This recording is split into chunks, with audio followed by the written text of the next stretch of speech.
Oh wait, can we zoom in on, can we get Satan's smiling face? Okay. Do we have Satan's smiling face? Satan's smiling face is good to go. Alright. What can Satan do for me? Hello, friend. If you have reached a point in your life where you find yourself pondering that very question, then allow me a moment of your time to familiarize you with the much maligned former angel and the privileges which a life lived in Satan can provide.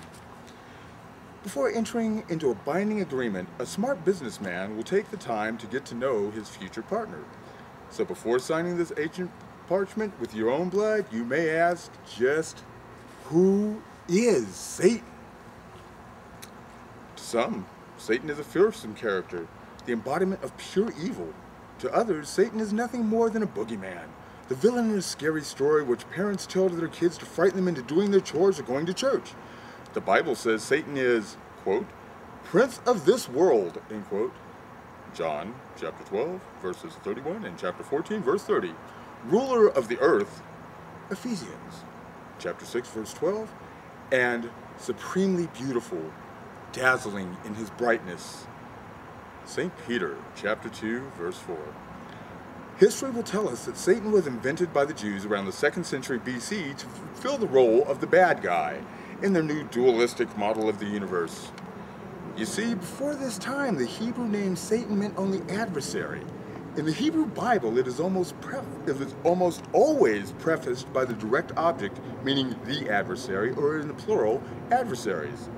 Being an adversary does not imply evil or malicious intent. It simply means having opposing views. Here it is used to mean anyone who is opposed to or questioned God. But God was getting a makeover. The wrathful God of the Old Testament was falling out of favor. His new image was a kinder, more forgiving Lord. But if he was to be reinvented as a noble God of love, responsible for only good, then someone needed to be the Darth Vader to God's Luke Skywalker. Hence, Satan became a single distinct entity and the scapegoat for all God's past evils. So is Satan really all that bad?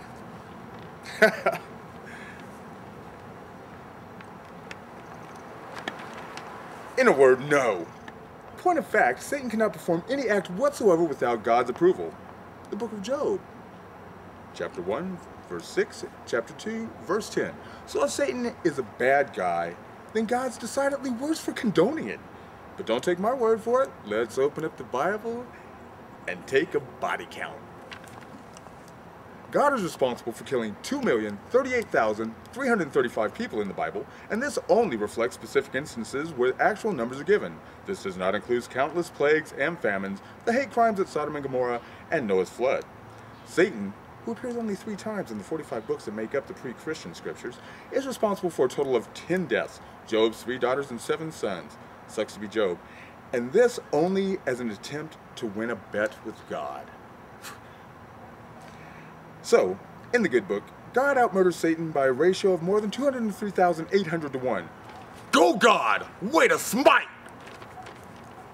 But if Satan is the lesser of 2 evils, then why does his help come at such a high cost? It doesn't. The concept of eternal punishment in a fiery hell is only a threat, just as empty as the promise of heavenly reward. We hope for continuance, strive for immortality, and we invent mythology, but don't be frightened by any barren threats or blinded by stories. You need to examine the facts. There is no scientific evidence to support any existence after death. So rather than living a life of denial in return for God's promise that check is in the mail, perhaps you should live life to its fullest. Enjoy the physical world. Let's repeat that. Perhaps you should live life to its fullest. Enjoy the physical world. Who better than Satan to help you with it?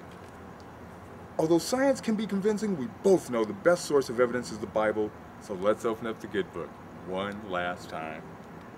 Satan is also called Lucifer, from the Latin translation of Isaiah, chapter 14, verse 12, the bearer of light. This association with the morning star is very significant. The planet Venus is the light bringer, the first radiant being that banishes the dark of night. It is symbolic of the divine light of man, the first awakening of self-consciousness, free will, and independent thought. It means the bringing of the light of compassionate understanding to the human mind. The book of Matthew, chapter 22, verses 37 through 40. Isn't it time you came into the light?